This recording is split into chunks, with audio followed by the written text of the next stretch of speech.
Okay, welcome everybody to this talk was originally called Autistic Intimacy, different, not less. People were scared of the word intimacy. It's very interesting. I actually think it's indicative of the disconnect here actually with people with autism and people without autism and the level of connection that were actually possible. Yeah, I didn't need the requisite hardware or like another. Right? No, you don't. So intimacy is just a deep connection with anybody in any way. And I believe that people with autism were very wired to experience very deep levels of intimacy. I'm going to talk a lot about that tonight. I'm going to talk about the reasons I believe that and tell my own story of autism. And we're going to do some exercises. It's going to be a little interactive so that you get to practice experimenting with your own autistic intimacy, because we're all capable of this deeper level of connection. And I'm excited to share it. So welcome, Autistic Intimacy, different, not less. My name is Joe Carr.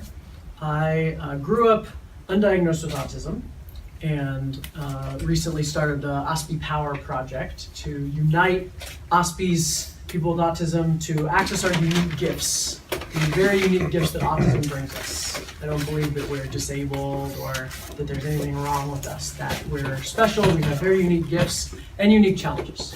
And I very much believe that connection intimacy is actually one of our gifts, and yet we're also challenged with it. So I'm going to talk about that. First, I want to say that at age 35, I have a really healthy, stable, romantic relationship with a woman that I'm going to marry. We're talking about having a baby very soon. And I have a community of amazing friends that I would do anything for me and rely on. I actually live with 11 other people who are all committed to growth and changing themselves, and so live in a group situation. And I run two different independent businesses, both of which are team-oriented and work with other people. And so if you were to tell me that I would have all this 5 years ago, I would have told you were crazy. I would have been like, no way, that's me. Like, if I had any one of those things, I would be happy, right? Because 5-6 years ago, and all of my life preceding that, I had a lot of trouble with people. A lot of difficulty with social situations, a lot of challenges with connection and friendship. So I would not have believed that I had all these things. When I at age 30, I would have said, I really want those things, all of them, but I'd be happy with any one of them. Because I really struggled all of my life as a person with autism. I wasn't diagnosed till college. And even after the diagnosis, I didn't do much with it. I just sort of ignored it. And as a kid, just really struggled with friends. Like I just was really loud and really big and really intense and was essentially obnoxious. People disliked me everywhere I went. Like I was too big, too loud. Really talented. I became really gifted at theater and music and dance, and that was where I found my calling. My place was on stage, but backstage, off stage, anywhere else in life, was extremely disliked by people, and didn't know what to do about it. Had no way to change it. I didn't know what was going on, and so I just believed that I was bad, that people didn't like me, that I was unlikable, that I was too much, that I was not unlovable essentially. And just carried that and continued to believe that. Every group I joined would eventually either leave because I disagreed with something or get kicked out of. I've been kicked out of lots of stuff throughout my life, including my adult life, fired from most jobs that I've ever had. I was even asked to leave an organization that I started. So it's like very painful, a lot of painful experiences trying to work with groups and on teams. And just believed that I was just bad at teamwork, I was just bad at people, that I was destined to be alone. And then through some very powerful personal transformation work, discovered that a lot of the gifts of my autism I was not utilizing. And so I'm going to talk a little bit about that journey and what I discovered and share some of the skills with you guys tonight. So first of all, I want to talk about why my story is actually a really good one for why people think autism makes connection hard, or like why people with autism can't connect. Or lack empathy, right? And so, first and foremost, we're incredibly, we have a lot of social anxiety. And so we get overwhelmed in social situations, so we tend to avoid them, and then people judge us as loners, right? Or we tend to self-isolate so that we don't get kicked out or don't feel like we're pushed out. Also, we self-isolate. we've been kicked out so many times that then we just kick ourselves out, or we just leave because we are afraid we're going to get kicked out. We're also very blunt. We say the very direct, blunt truth, unfiltered, right? Which can have people believe that we don't care about their feelings, right? Because we say things as they are. We also don't understand social cues. Like we miss stuff. We miss cues, subtleties, facial expression, body language, which has people to judge us as like that we're bad at communication, right? That we can't communicate. And then also we tend we can sometimes go on and on and on about a certain topic, not noticing that nobody else is actually interested in what we're saying. And so this leads people to judge us as boring or obnoxious, right? So I know with one of my roommates the other night, it was his birthday, and he's one of those people who hates his birthday, like terrified of his birthday. And my house would put a lot of energy into like celebrating his birthday. We found out he wanted to eat goat. He was like really excited about eating goat for his birthday. And I think he wanted to pick something that he thought we couldn't do. Right?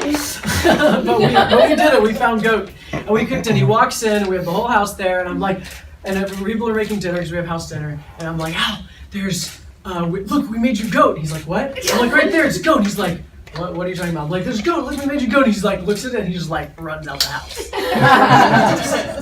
And everybody's like, Joe, he hates his birthday. I'm like trying to surprise him. Like, what the heck? I'm like, I was excited.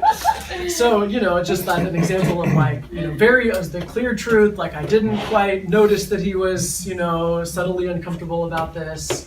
And it was a lot of energy. I just came at him with a bunch of energy and kind of blew him out. And he eventually came back, and we had really great goat meal. But it's an example of like things that I still do. It's not like I'm by any means perfect here. So, but I do believe that all four of those things that I talked about, the social anxiety and the social cues and the bluntness and the going on and on, are all actually evidence that we're gifted at connection. And I'm going to tell you why. So first of all, one of the biggest attributes of autism is our sensitivity. We're extremely sensitive to stimulation. And this is one of the things that characterizes autism, is like, very subtle sounds, touches, movements, smells, right? I had to take the clock out because that little ticking was going to drive me nuts, right? And so we're very sensitive to and people understand this, but people aren't as understand how sensitive we are energetically. It's not just the 5 senses that we're sensitive to, it's also the 6th sense. It's the emotional energy, intention, right? All this stuff that is underneath what people are saying, underneath behaviors. We're very, very sensitive to this stuff. So or that they don't even know that they're giving off. Right? The people, they don't even, we feel things for people that they don't even know they're feeling themselves.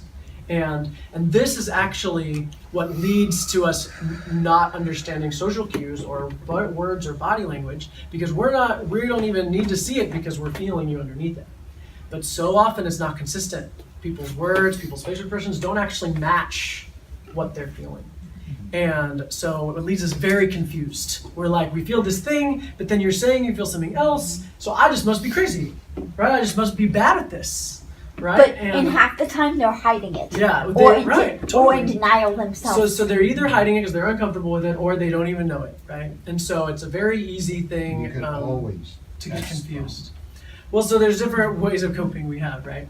And so that's a big thing, is like we feel underneath, and then we miss the social cue because we're feeling the thing. And then we learn not to trust ourselves. We learn to not trust that inner knowing, because they're telling us it's something else. And what are we supposed to believe, right? So then we mistrust ourselves and we just kind of shut down.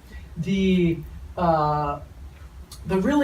ability to feel another person goes both ways. We actually have other people feel us. We transmit as much as we receive.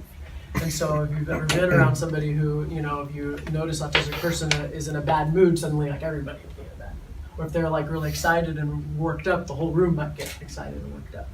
And anybody with a child, you probably felt that mothers have an intuition anyway of their kids and feeling them on that level. But especially with autism, we broadcast our emotions a lot.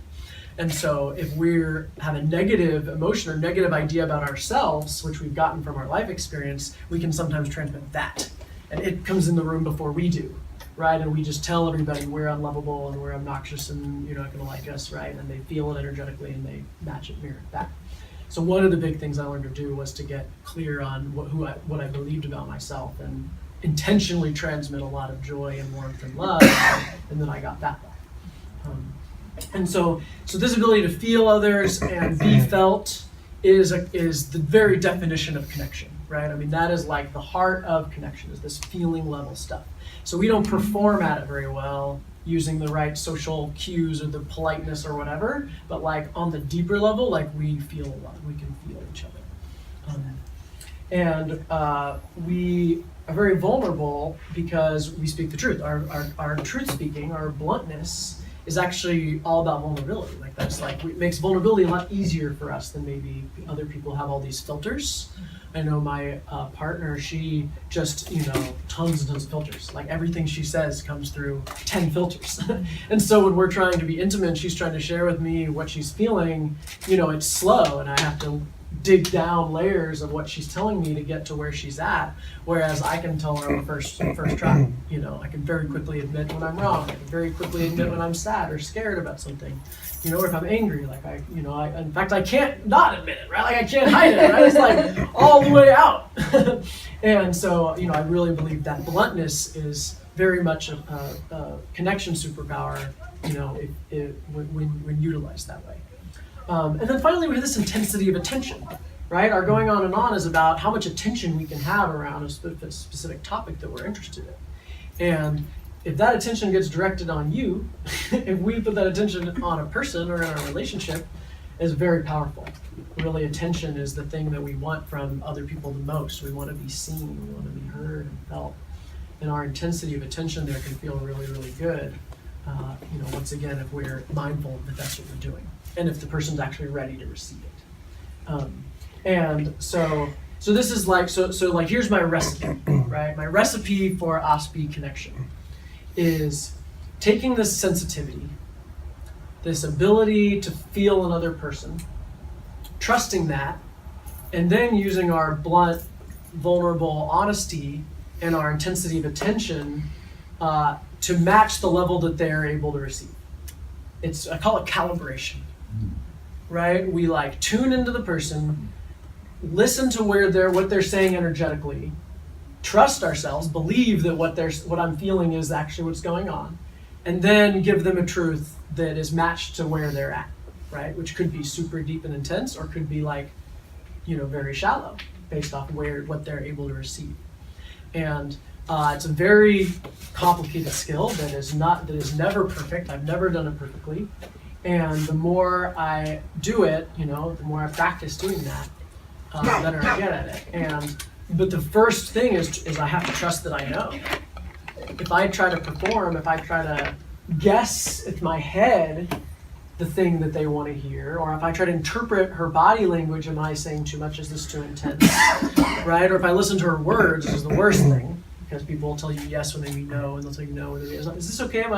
Or are you actually interested in this? They'll be like, oh yeah, So, and they're not. So instead I have to feel it, I'll be like, okay, you're not actually, I'm going to change the subject. So I have to trust that first and foremost. And that's, I think, some of the biggest work we have as Aspies is like, we know we're not bad at this. We actually have a very powerful skill here. And then use that to calibrate. And then practice is all we can do. And so one of my roommates, she has a lot of tension with her brother. Her brother and her are both involved in this personal transformation work that we do, and she's very triggered by him being there all the time. They just have history from the past, And when he initially signed up for one of the programs she was in, she was having a lot of feelings about it, and a lot of other people were just like, get over it, it's just her brother, he can sign up if he wants, right? And I went to her and sat with her and was able to just drop in and ground and feel where she was at and just let her have her feelings. I didn't go on the ride with it. Like I was just grounded with her and let her have them, asked her questions about it, and was able to get underneath some of the spots for her around, her feeling like he was going to upstage her, and her feeling like there wouldn't be space, or that people would like him better than her, and like these very real stuff that is actually what she was there to learn. In the end, she's like, actually, that's what I came here to learn, and now my brother being here has me have to learn this more. And so she left the conversation feeling like heard and grounded, while having a piece of learning about a deeper thing underneath it, because I was able to just like stay there with her and like feel where she was at, and then ask questions and draw out that truth. And that's what my business relies on. I'm a coach, and so coaching people relies on you to be able to like drop in with them and feel them and tune in that attention. And I think that there's a lot of different career opportunities for that kind of level of specialization and ability to feel people. And it doesn't look the same way, but it is a very powerful asset that people with autism have. So for those of you non-Aspies that are here because I know you want to connect with Aspies, which is awesome. I like to call you guys allies, Aspie allies. I would not be where I am without a lot of allies supporting and loving me.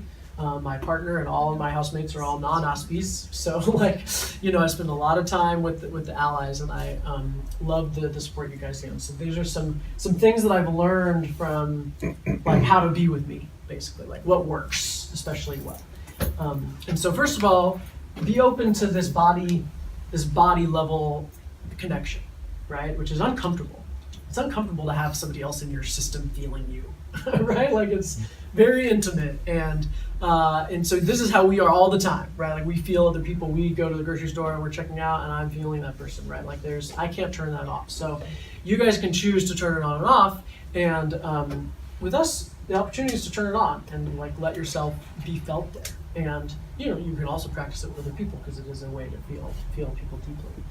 And then do your best to not judge us for all our feelings, even if you don't agree with them, if you don't understand them, right? They don't make any sense. It seems overblown, like it seems like we're making a bigger deal out of something. Just try not to judge us for it. Just be like, okay, you're having a feeling, right? And like, yes, we transmit those feelings, and you may have a tendency to want to feel them too, or like start to get worked up. And the more you can ground that out and be like, oh, that's not my feeling, that's having their feeling. I don't need to get worked up also. Right? Like I said, you have the ability to turn it on and off. So that's the time when you can turn it off and be like, I'm just going to hold space for you and let you have your feeling until you're done. Right? And we recover quite quickly. If we're able to get it all the way out, we tend to come back pretty fast. And but if we're not allowed to get it out, it'll stay there for days. Just, poke out at you. So. And then eventually it hits. Then a really big explosion, exactly. You're just like, yes. And then boom. And then if the person you're going off on just out of nowhere is exhausted or doesn't have the patience to deal with the right blow thing, them out, right? And then it becomes feisty and not necessarily the best situation to be in. I've destroyed relationships with that exact dynamic, so yeah. So thank you. Another thing is just to appreciate our truth, right? Like even if it doesn't come out exactly the way you would want it to, or it's a little bit harsh, like recognize that, way better than being lied to all the time, which most people you go to, people, lie to you. And then also share the truth with us. Like we can take it really intense and prefer it, in fact. Like if you dance around it, that's that situation where we feel there's something you're not saying and you're saying something different, and that drives us nuts. So, so just like get to it and name the thing, right? And you may not do this every time, but if you notice yourself dancing around and there's like anxiety being created, be like, oh, actually this is what I'm trying to say. Bam, nail it. Well, right? I guess I can feel emotions through phones then. You absolutely can. We feel we can feel energy sent through any communication. I can feel my girlfriend right now, right? Like I could tell you her emotional state. That's a little extreme. Right? And like I'm just saying, like that's the level to which we're capable of if we start to hone that, right? Okay. Is a limbic superpower. So and then just in general, we love feedback. So, telling us how we can be better with you, telling us what you notice from us. We, can't see ourselves. Nobody can really see themselves very well anyway. And for whatever reason, Aspies, we have a hard time always knowing our impact, probably because we're flooded so much with information that we learn to tune a bunch of stuff out. And so sometimes we tune the wrong things out. We tune out our impact on people we love. And so tell us the impact and give us a chance. We actually love feedback, and we can actually take and implement feedback better than most people. Like we're actually able to like be like, oh, and that was the biggest thing I learned was I could change myself, right? And that was when I learned that was what opened the gateway to like, oh wow, I can be better, right? I can change myself. So, but we can't do it without feedback. So help us out there. It kinda is like, I've learned all these tricks to pass for normal. Yes. And I would not be able to do that without feedback, like, hey, say hello. Right. Or like, look at me in the eye when you're talking to me. Mm-hmm. It changes as you get older. Mm-hmm. Like everything, right? So, constantly self-awareness for Aspies, it's self-awareness. It's like constantly wanting to grow and like, oh, we're not victims. We don't have to be any certain way. And we can take feedback, and then for everyone else, it's like, expect the best of us. Don't order short with us. Like, tell us the full thing you want, and you'd be surprised how much we'll deliver. On Saturday night, I had a really big emotional experience at this ceremony I went to with my partner, and I just was like, when it was over, was just like really like anxious and like wigged out. Just a bunch of different stuff had come up, which is why I went there. But I was freaking out. So she just like, just was very grounded. Was just like, okay, what do you need? Do you want to go to the car? We can leave soon. She held her boundary. She's like, I need to do this and this before we go, but like, here's the keys. Go sit in the car. I'll handle what I need to, and then I'll come meet you there. We'll go. And so she was just like, handled me. Just gave me the space that I needed to feel with no judgment. Just like gave me the space that I needed, and and I was able to process through that and be really grounded. So, yeah. Question? Yeah. As an ally, am I allowed to say Aspie? Yes. Okay. Do Aspie people, as children, have meltdowns? I know that. Thank you. Yes. Do meltdowns diminish with adults? Yeah. Thank you for bringing a meltdown, because I actually, one important part of the sensitivity is, okay, so a meltdown, I believe, is a feedback loop. We feel, you feel us, we feel you feeling us, we feel you feeling us, and it's like, like the microphone to the speaker, back and forth, and it gets overwhelmed. And so it can start in either place. It can start with something somebody else is feeling. Maybe they're not saying it. We feel it. We send it back. They feel it more. We feel it. They send it back, right? Or it could start with the feeling we have. We get triggered by whoever as well. We're humans. We get triggered by things, and then we feel a lot. You feel a lot, right? Spirals out of control.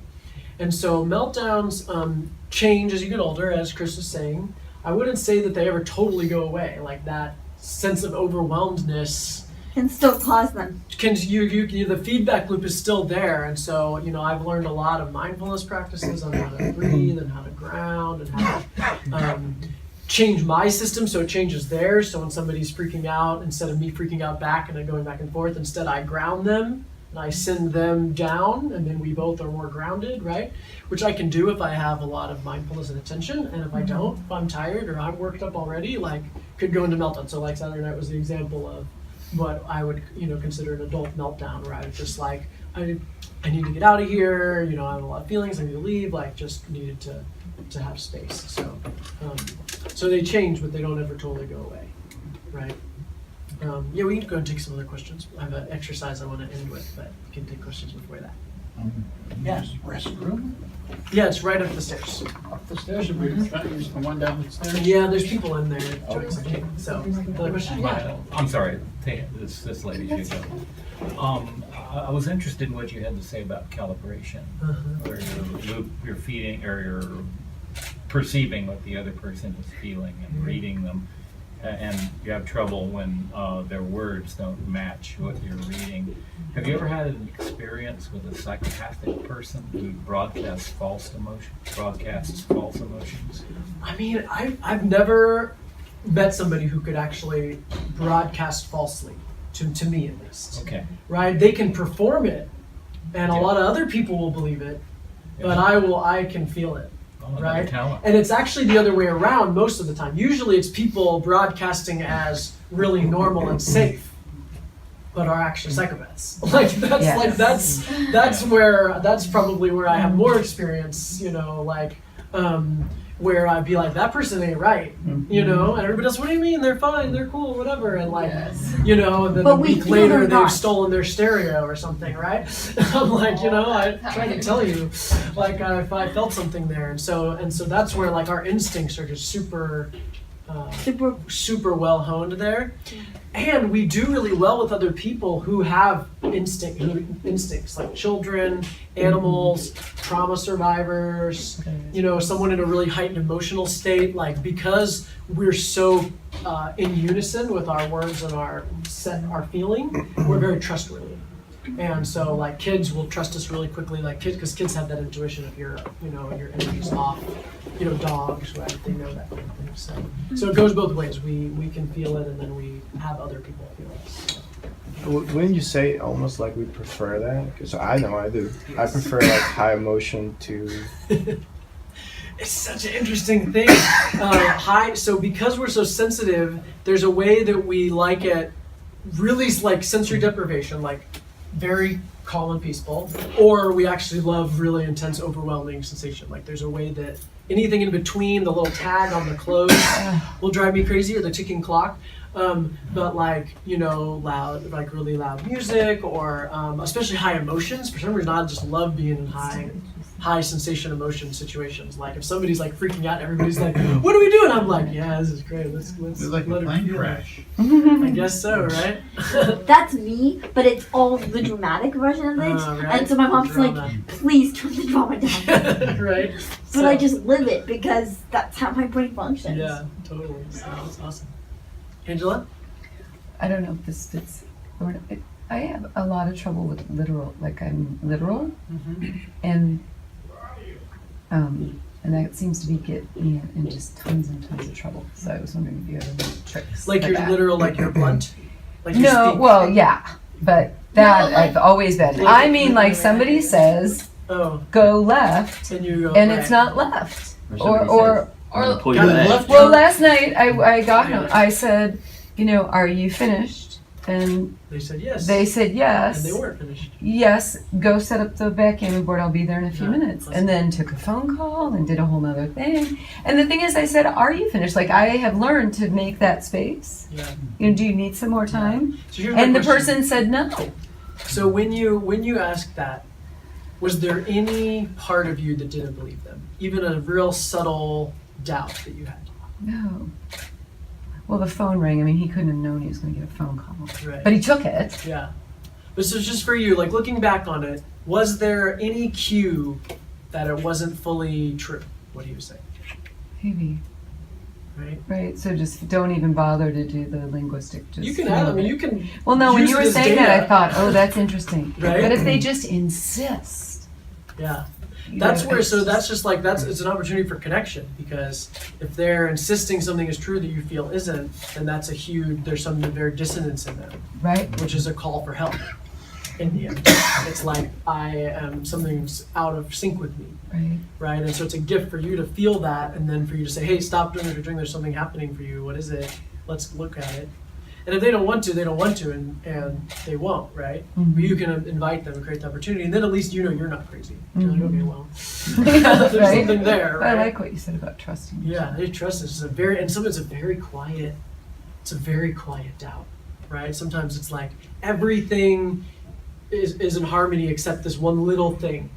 And it's very easy to be like, that's just me, you know, there's something, you know. And then so many times I'll go back and I'll be like, oh, that was the right thing, you know, and like, or I'll be in a group and everyone will be in agreement with this thing, and I'm like, there's something off here, right? And learning to calibrate and help them see it is really great.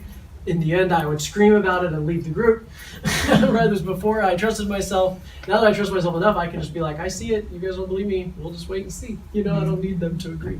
So. And it's kind of like you felt something was off, and then he ends up telling. Yeah, exactly, right? So if you listen to me, right, there's the superpower there. And if you don't, like, then it's on you, right? So, over here. So I really identify with what you just said. Like I look back on my life, the times I didn't go with what I call my intuition were the times. So how important do you think it is to be diagnosed, to having been formally diagnosed as an adult? Like I'm almost 50. Yeah, that's You a know good what I mean? question. Yeah. I did it at 54. I don't so- think it makes really a difference if you know yourself enough really is a piece of paper going to change who you are? It can affect your life in a corporation. There's some services you're entitled Services to. or That's protections or, okay. but really is it gonna affect your day-to-day? Day-to-day. I don't think so. Yeah, Yeah. but can I just add something? But I got diagnosed very late as well. But they go into such depth. I actually learned a few things that I didn't quite realize about myself that I got the feedback on that I didn't even know. So I thought it was valuable. Do you go to like a neuro? Clinical psychologist. I use the testing psychologist. What? Testing. Testing psych- psychologist. Okay, like so. There's Yeah. tests online I give people sometimes, and they just, I mean, self-diagnosis, the advantage of self-diagnosis or professional or self-diagnosis is useful to understand you're part of a tribe, right? It solves your aloneness, to like recognize this. Some people talk about labels, right? Labels, whatever, they're labels, and like it helps to know that this combination of strengths and challenges are all related. I think that was a big thing for me, was like, oh, my ability to feel people, my ability to like have a lot of attention, my ability to get a lot of attention. So when did you actually get diagnosed? I was 24. Yeah. It was What in caused college. you I to was get in my diagnosed? senior year of college.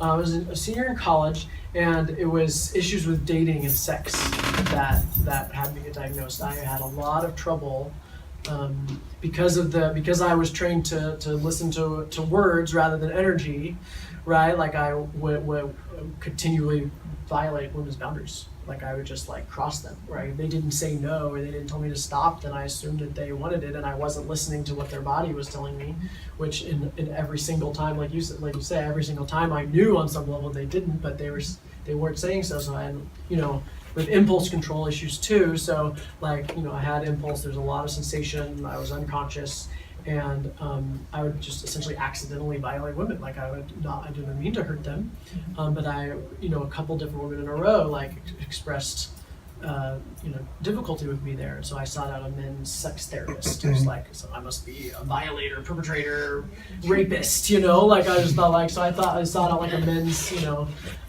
I guess in hindsight, he probably was a sex addiction therapist is probably what he was. And then he figured out that my combination of stuff going on was Asperger's, what he called it at the time. I think that label's actually been officially removed. It from has, it. that's right. Now it's Okay. considered to be high-functioning autism with sensory processing.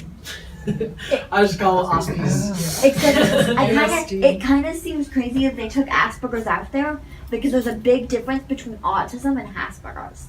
I mean, only by degree, Like, I actually don't think there's a difference. I'm really happy to be part of the autism community in a more official way because, Okay, well, I know people on the spectrum, I've heard people on the spectrum, that don't talk. totally, And that's a big difference to someone like you and I, Sure. who can function. it is. But it is only one skill, That's one specific skill. And they do communicate, right? They send a lot of energy. Like the nonverbal Aspies that I know have even bigger energy than me. Like they will And take some over can a type. whole room. And they're still talking, but they're typing. Totally, they can type, they can make noises, right? They speak with action. So, everything else is the same. Their sensitivity and their, ability to sense energies and that kind of thing. So, Can I speak towards the diagnosis? yeah, sure.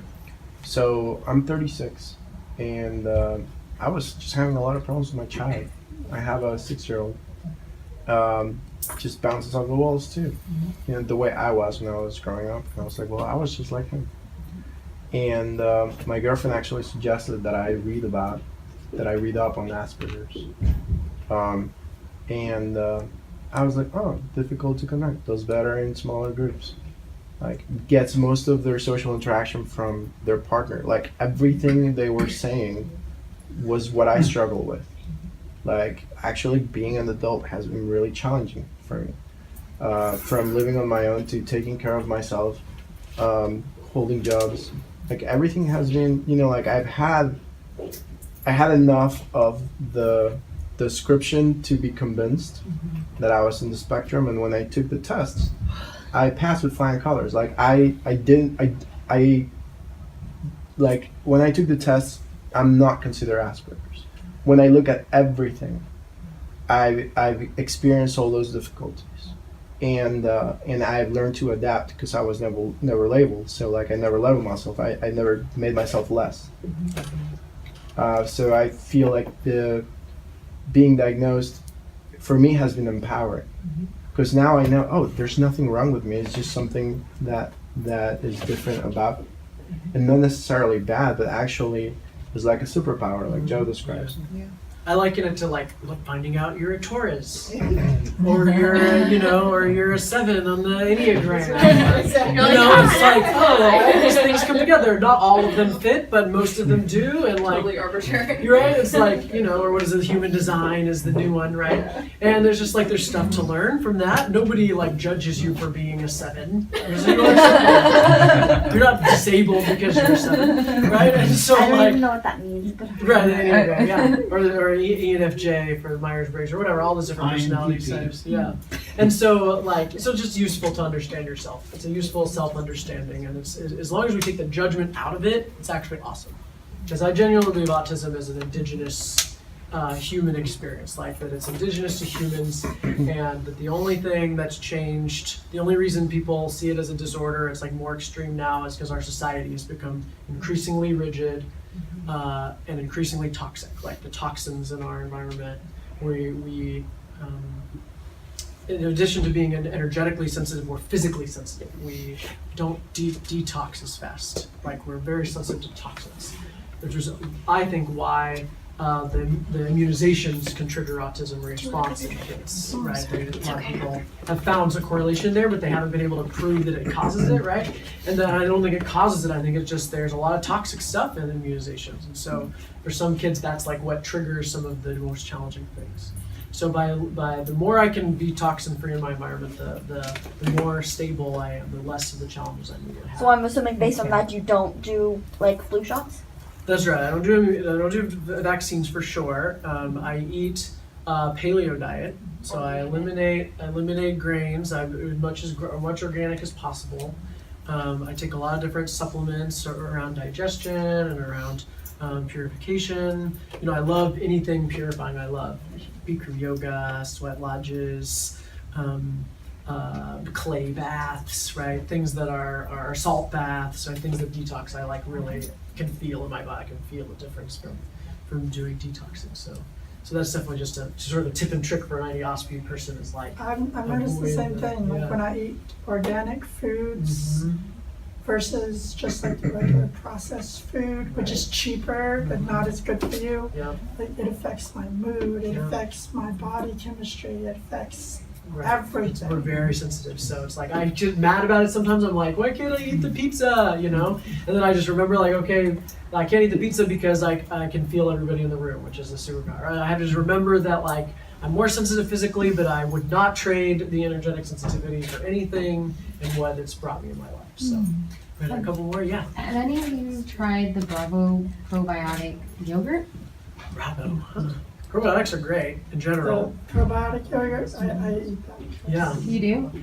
Yeah, probiotics are awesome. They they're detoxing too, right? They gut. A lot of autism negative symptoms are in the gut. Like there's so much in The the gut. yeast and All that stuff in there, right? And so the gluten and the sugar and all that stuff that's irritated the gut is like it takes a long time to heal it. So you don't necessarily see an immediate result when you cut it out, but over a long time. So I've been healing for about a year, and I see the effects are really gradual. But it's the first year of my life that I've never been sick. I've not gotten a single cold or any kind of allergy. I used to think used to have allergies, and I didn't have any allergies anymore. Like, it's amazing what And that's with paleo? It's paleo, and then I also started doing regular acupuncture was the other thing, and I did de-stressed a lot. I removed a lot of stress. So this last year has been one of my healthiest years. And everything in my life is better. But getting away from people. Detoxing and energetically, right? But that's like perfume or laundry soap. Oh, yeah. All that stuff's really bad, and so I think it's people, but it's really just like it's the way their they smell. That's Because true. when I hadn't get thought about around that. hippies or Yeah. I'm camping or whatever, then I'm fine.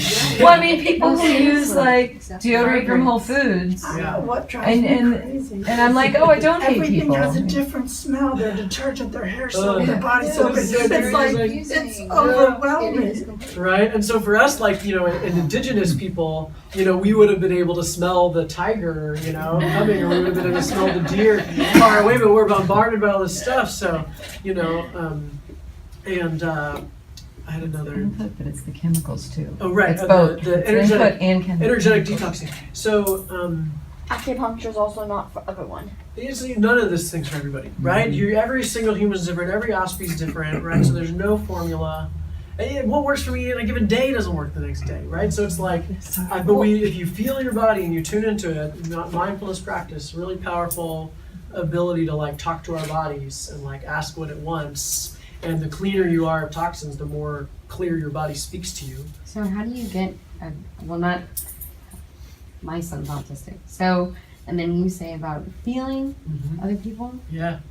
Do they just grow over that, or do I mean, I can't teach them that. I mean, he has the natural ability. Gary's here. Come on in. Hi. Yeah. You can't teach it to him because it's an innate ability, right? You can believe that he has it and help him believe it, because that's the first step, is him believing it. So talking to him about what he feels, validating it, you know, letting him know he's welcome to share it. Share honestly about what you're feeling so he can learn to recognize that, oh, that sensation I'm having here is your sadness, or that tingling in my fingertips is your anxiety, or whatever, right? He can start to like understand that. So the more like honest and vulnerable you are using feeling words, the more he can start to feel you, right? And ultimately he's gonna have to decide whether he wants to cultivate that. And you know, there's a lot of different ways to do it. And I love to work with people on creating personalized plans, both for Aspies themselves or for parents working with their kid on how to empower them, essentially, to become the person they want to be, right? And that's, you know, and I love doing that. So, the thing I wanted to say about energetic detoxing, Chris was talking about, is being around pure people is helpful for us. When we're around people, you know, sort of like you talk about the chemical product smells. If people watch a lot of really messed up TV, right? If they are in toxic relationships, if they have really self-defeating stories, if they're addicts, addicted, you know, they use a lot of drugs and alcohol, like all that kind of stuff is it's essentially smelling it energetically. It's gonna get in our system, and so we really want to steer clear of those people, which is an amazing superpower to have the skill to avoid those people, because really nobody really wants to be around those people. Really, it's not healthy for anybody to spend a lot of time around them. And if you do, because it's a family member or somebody you love, and you don't want to just cut them out, Yeah, you can throw them out too. you can. I did that. Right? I You got totally can set rid of boundaries. half of my family because I always called them toxic people. Right, I recommend setting boundaries, including no contact boundaries, if that's what you need to do. And you can set an energetic boundary. Like though we feel people a lot, we can learn to like overpower them instead of let them overpower us. Like through mindfulness, we can like be like, my limbic system's gonna lead here, right? Like to bring a sense of love and groundedness and openness, and I'm just gonna be that with you, and you can be however you want to be, right? And I'm not gonna let it get into me, right? So that's sort of an energetic boundary that you have to set with those kind of people. But if you're not able to do that, then yes, set the real boundary. Like, don't go there. Even if they are family, it's not worth you both drowning, you know, if they're going to drag you down. So I'm going to wrap up here pretty soon. Any other final thoughts, questions about? Yeah, at least for me, and what I've seen other people, a lot of the Aspie or ASD experience is the tendency to go into your head and Yes. disappear from the world. Yes. It's a good one. Thank you. Yeah. It's an easy escape. It's not just Aspies who do this, Well, right? it's not necessarily an escape. Right. Well, it can be an escape. It can be just a whole nother sort Plane of of existence. equivalent to traveling on planes or whatever, right? Like we can go to different Imagine places. a world, and you forget the rest of the world outside. When you do that, Chris, you say it's in your head, but do you feel different things in your body while you're doing Oh it? yes, there's definite sensations, Right. flavors, temperatures, textures. And it behaves like the world that I experience, Awesome. but it has been configured and it doesn't have any attachment to it, Yeah. except for what I experience. Right. That's awesome. So yeah, so I would say it's not in your head. Your whole body is going Yeah, to my that whole other body. place. Yeah. Right? Can you actually like leave your bedroom or leave your body and go somewhere else without really leaving? And it's called astroprojection. Yeah, And there are a lot of people who believe it's possible. So I've certainly, had dreams where I do that. I fly over my neighborhood, or I'm in the kitchen hanging out with Well, somebody or whatever. I'm talking about inside my dreams being in like another country Yeah. and being able to smell, see, and like live it as if I'm in that Right? country. It's whatever you believe. Yeah. Astroprojection is well documented spiritual magic practice that goes back many, many thousands of years. So it's something that I believe, if it exists, Aspies are uniquely suited to it. I've had a lot of experiences that, to me, felt a lot like astroprojection. Like I rose up out of my body, rose up out of my house, flew over the neighborhood, that kind of stuff. So it is possible. It's up to you and how much you believe of that kind of thing. Okay. But but I think what on a more base level, what Chris is talking about is essentially a created reality, like A choosing. created reality that you use Yeah. for yourself. And I think you could probably take a whole room on that ride if you wanted. Yeah, probably could. Right? You could probably like have a guided experience. I've Oh, I taken do you those on too. all on a ride tonight through my system, and Right. some people can take stadiums or whole nations on their ride, right? So it's like Aspies, we have that ability to lead and like take other people with us.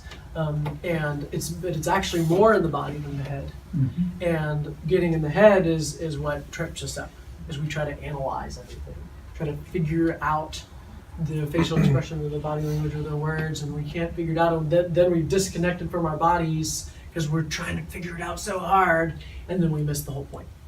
And so whenever you find yourself in your head, like I say, just drop into your body, feel the other person. And I Or do a feel lot. whatever's in your head. Yeah, good. Well, sure, right? Or at least, at the very least, like go from the head to the body. Like what am I? So when I meditate, that's what I do. Because meditation, they say it's about a still mind, and I've never been able to have a still mind, right? It's Yeah. Like, and so what I do is whenever I notice I'm thinking, I feel my body. Just, what body sensation does that bring up? What body sensation does that bring up? And so it's just a mind-body connection exercise. And meditation is super awesome for Aspies, even though it's really hard.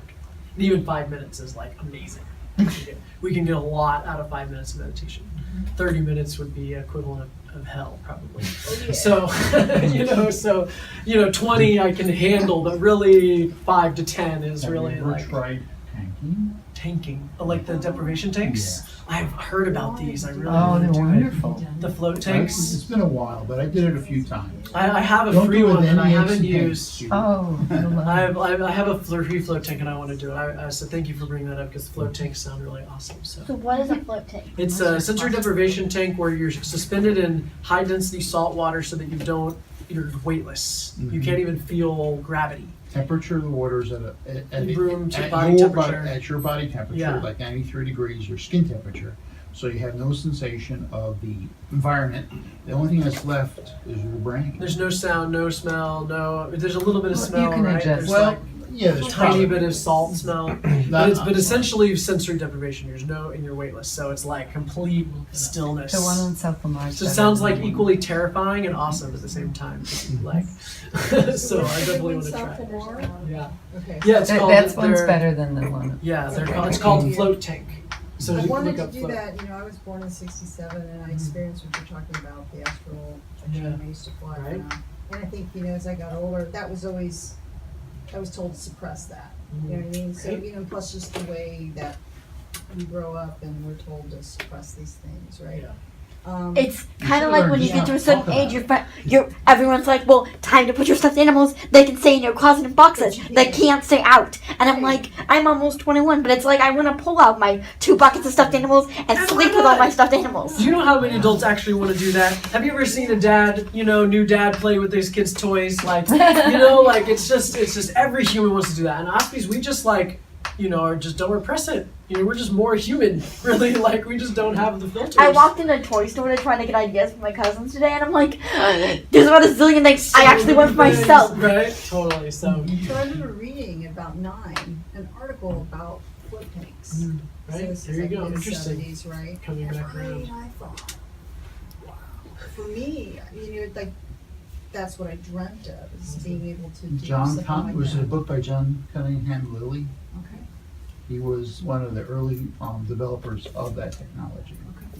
Chris is like walking history Google. Like you can It's ask him actually any on question Manhattan, you Mount want. Lamar, right where they meet. He will tell you. So if you felt if you like this space, if you felt something, if you feel like you're really wanting to go deeper in your relationships, if you're wanting to like practice tuning into your body more, listening to your intuition, you want to learn more about your own inner autism, an autistic person in your life, you want to get through the victim stories, have more power, I would love to help you. Like I love coaching people to empower themselves, to find the thing they're here to do, to serve, to be.